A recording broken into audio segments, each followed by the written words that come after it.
Kova can take me, throw me over shoulders, and whatever he'd like to do to me, it's fine.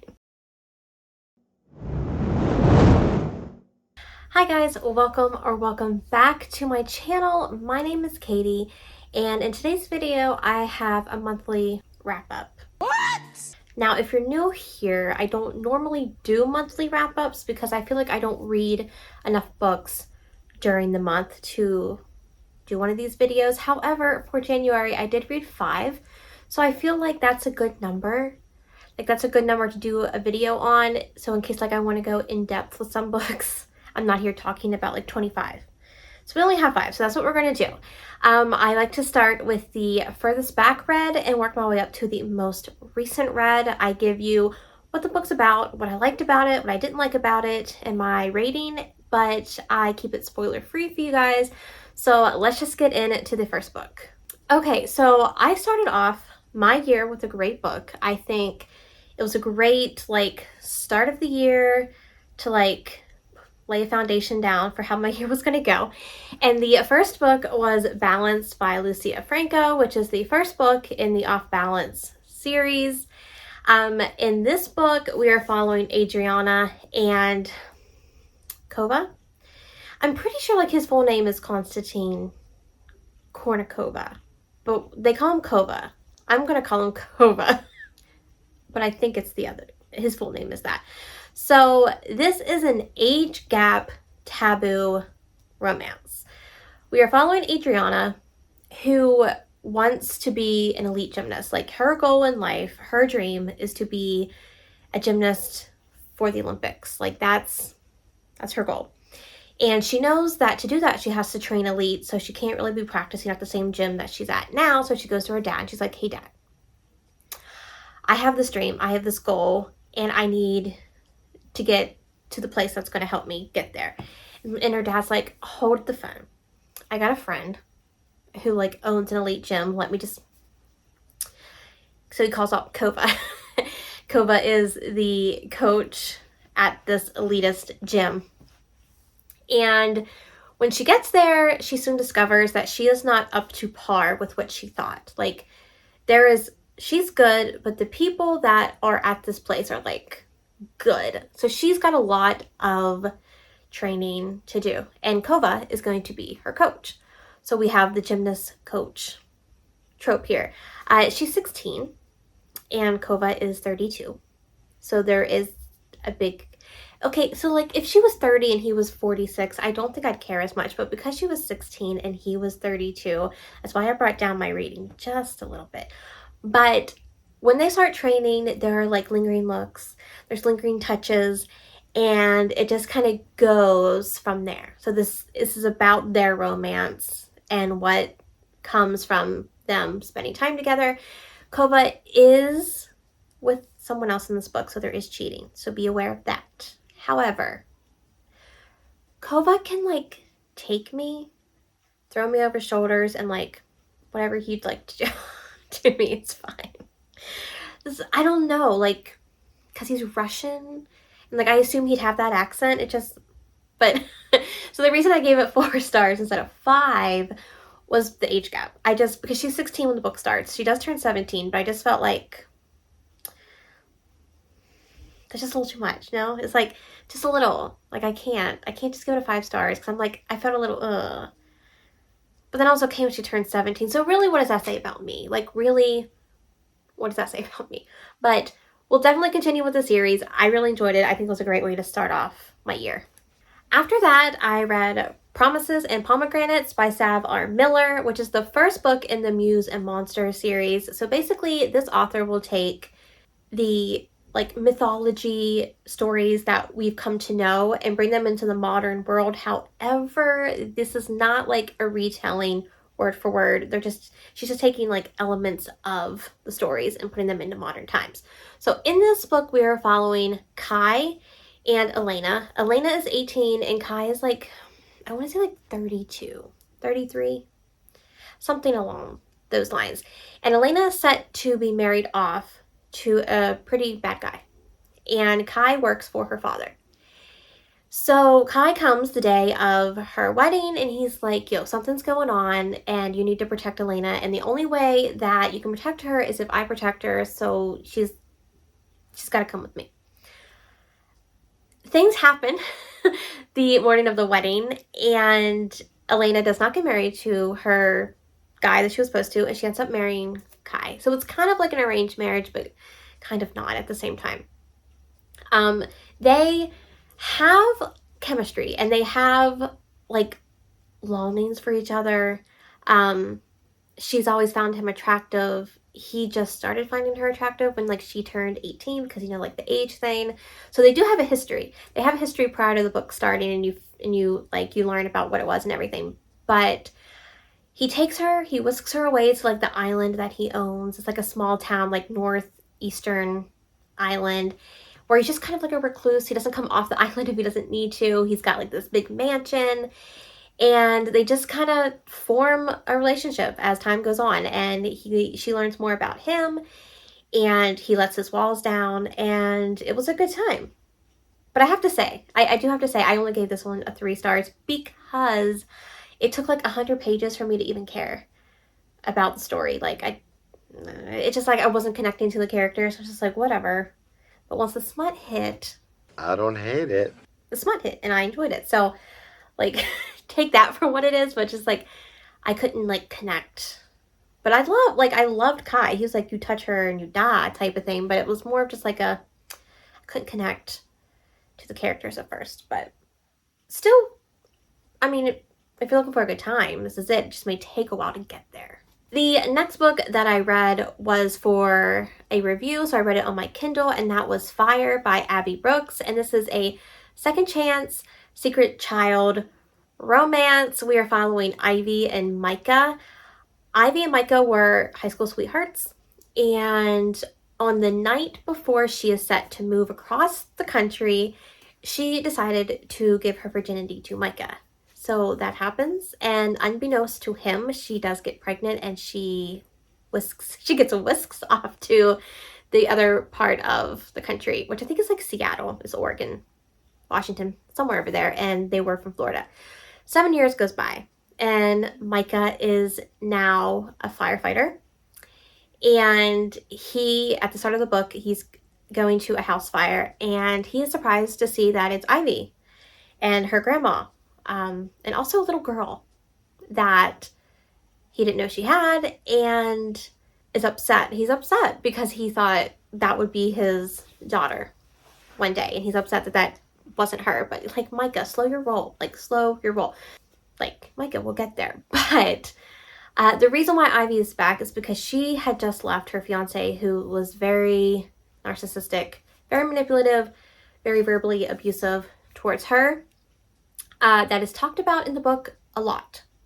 So that is a trigger. So just be kind of warned that it's talked about. It does show the generational trauma that can happen. Like, because her grandma was in a relationship like that, and then her mom was in a relationship like that, and then she was in a relationship like that. So it does show the effects of what a relationship like that does to a person's psyche, and how it breaks them down, and how someone has to grow from that and kind of build their self-confidence back up again. Because she second guesses herself in a lot of the book. She like kind of asks him for permission and looks to him for things, and he's just trying to be there for her, which I really appreciated. But this also has forced proximity in it because since she is away from her fiance, she has no money.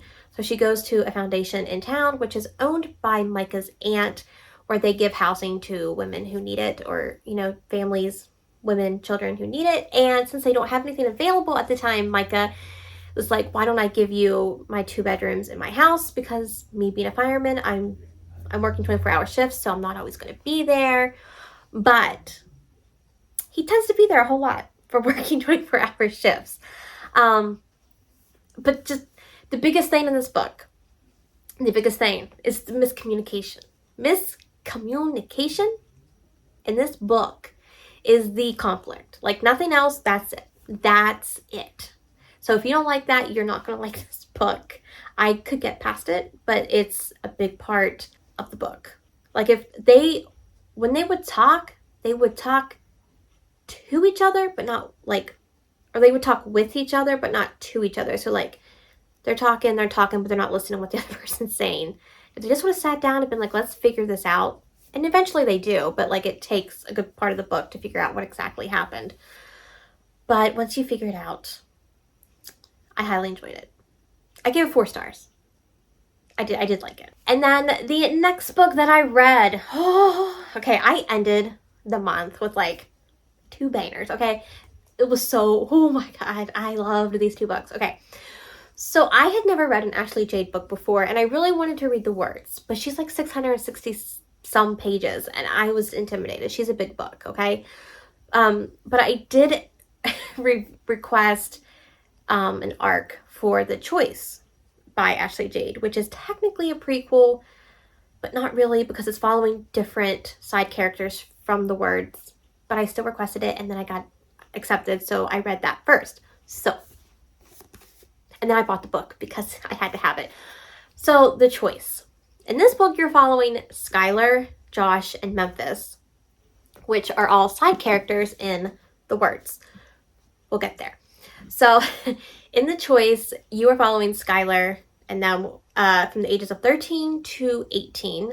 And it's not YA. Okay, so the ages are YA, but this does not read like a YA book because they are very wise for their age. The things that they have gone through makes them a lot older than they need to be. So Memphis and Josh are foster brothers who move in beside Skylar. One night, Memphis sees Skylar at her window crying, and we find out it's because her uncle, she lives with her aunt and uncle, and her uncle sexually abuses her. In the beginning of the book, something happens with the uncle and Josh and Memphis, and because of that choice, Josh takes the fall for it and tells Memphis, I got your back. It was me who did it, not you, blah, blah, blah. Well, because of that one choice, that starts the trajectory of events that happen in the book. Josh and Skylar become very close, start a relationship because she feels like he is her protector. And Memphis just kind of has to watch from the outside and just like long for her because he can't do anything about it. But okay, Josh is TRASH, literal trash.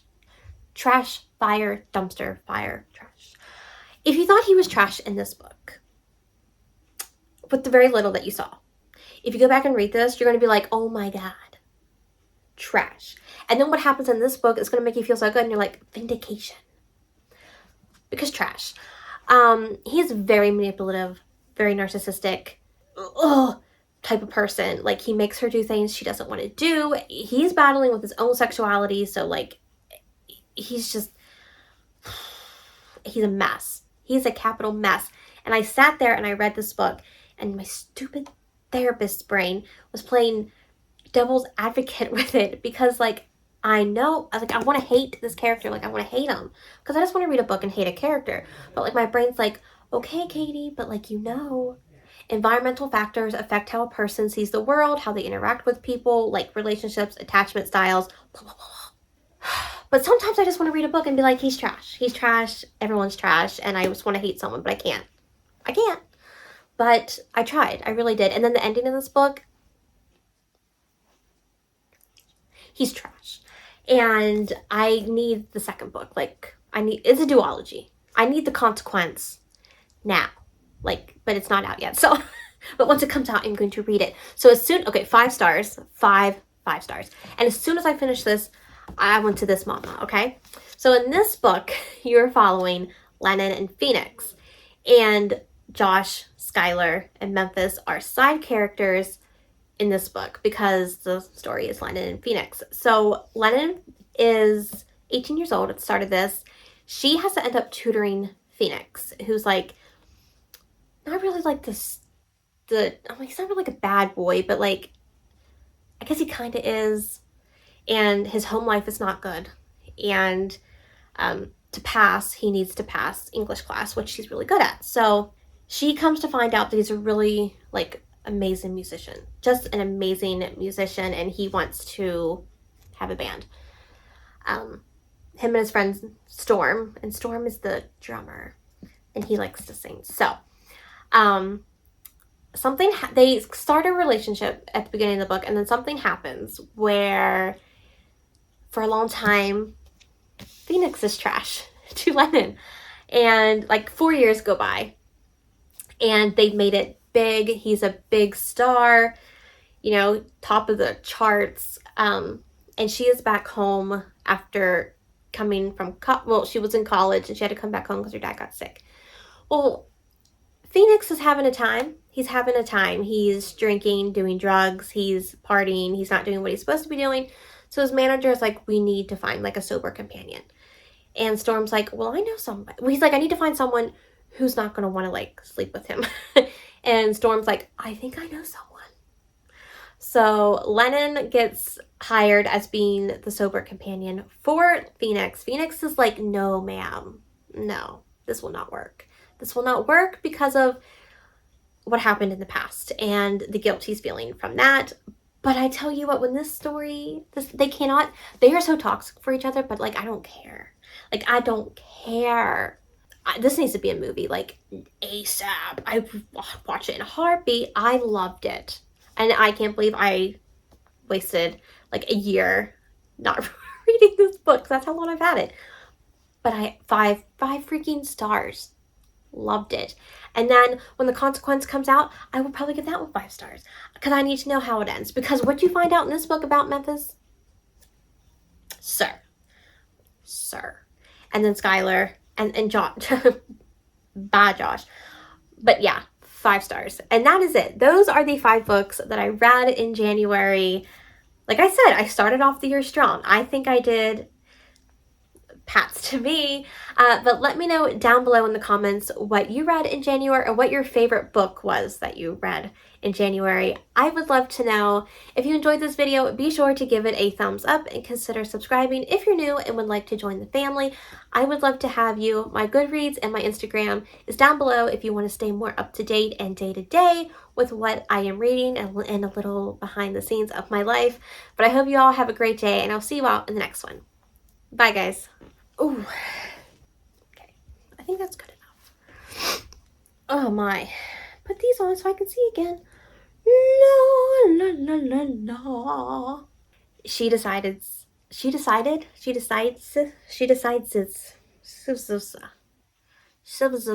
okay.